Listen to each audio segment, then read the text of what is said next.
and welcome back. Breaking: Obamacare architect shifts blame for failure, and you won't believe who the target is.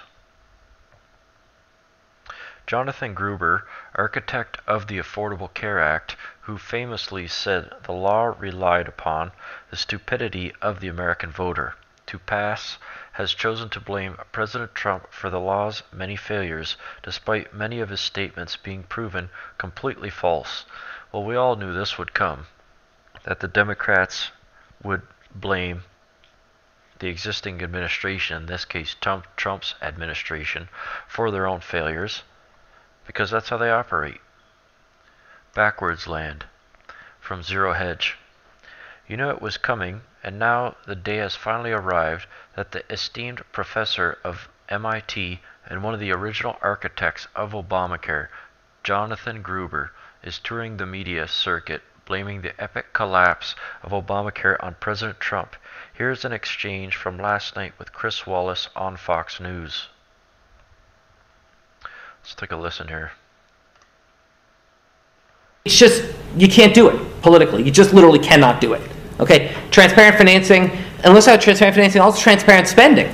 I mean, this bill was written in a tortured way to make sure CBO did not score the mandate as taxes. If CBO scored the mandate as taxes, the bill dies. Okay? So it's written to do that. In terms of risk-rated subsidies, if you had a law which said healthy people are going to pay in, it made explicit that healthy people pay in and sick people get money, it would not have passed. Okay? Just like the lack of transparency is a huge political advantage. And basically, call it the stupidity of the American voter or whatever. But basically, that was really, really critical to getting the thing to pass. And, it's the second best argument. Look, I wish Mark was right. We can make it all transparent.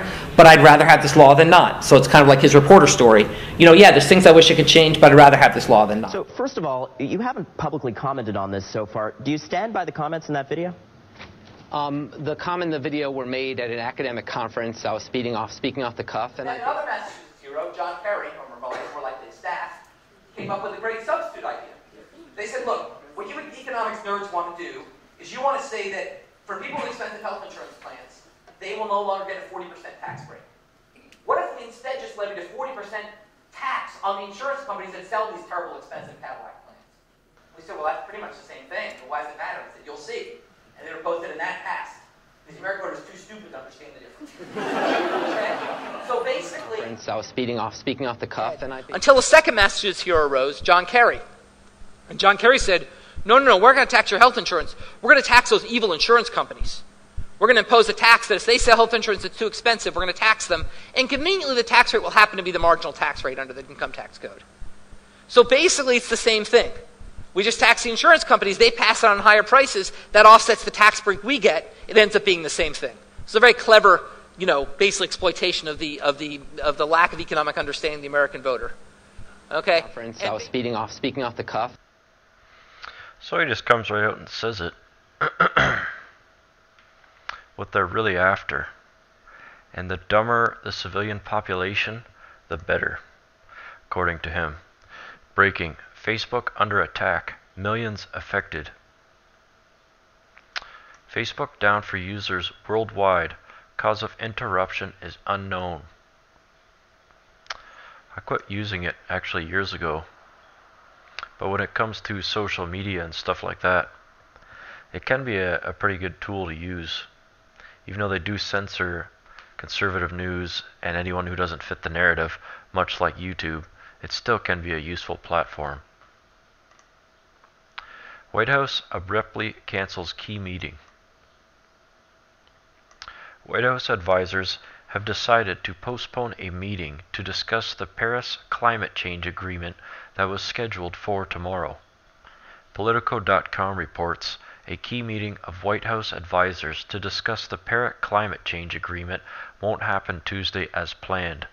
A source familiar with the issue told Politico late Monday night that the meeting has been postponed.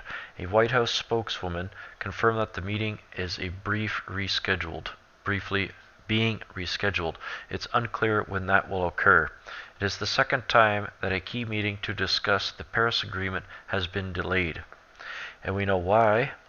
Because climate change is a hoax to steal tax money from the civilians of Western civilization.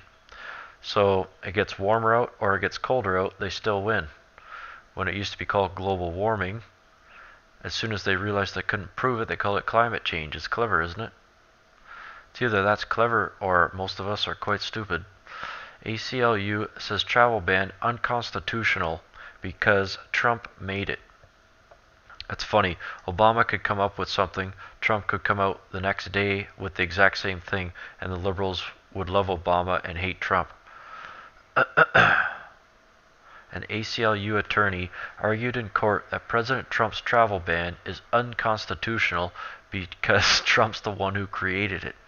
WashingtonExaminer.com reports Omar C. Jadwat, an American Civil Liberties Union senior staff attorney, argued that the revised ban should be deemed unconstitutional because of Trump's anti-Muslim comments while on the campaign trail after the election.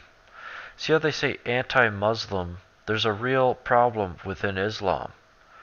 They would accept that, but then if you try to put any action towards it, well, you can't do that.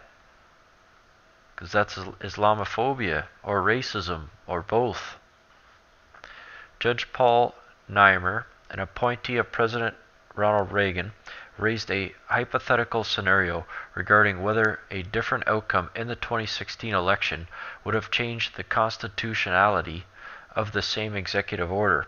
In response, the ACLU attorney said the courts could have decided the same action taken by a different president was constitutional. We have an order on its face, Niemer said, pressing Jadwat about the hypothetical scenario. We can read this order and we have no statements by a candidate about this order. We have a candidate who won the presidency. Some candidate, president other than President Trump, won the presidency and then chose to issue this particular order with whatever counsel he took. He issued this executive order. Do I understand that just in the circumstance the executive order should be honored? Yes, Your Honor. I think that case it could be constitutional, Jadwat answered.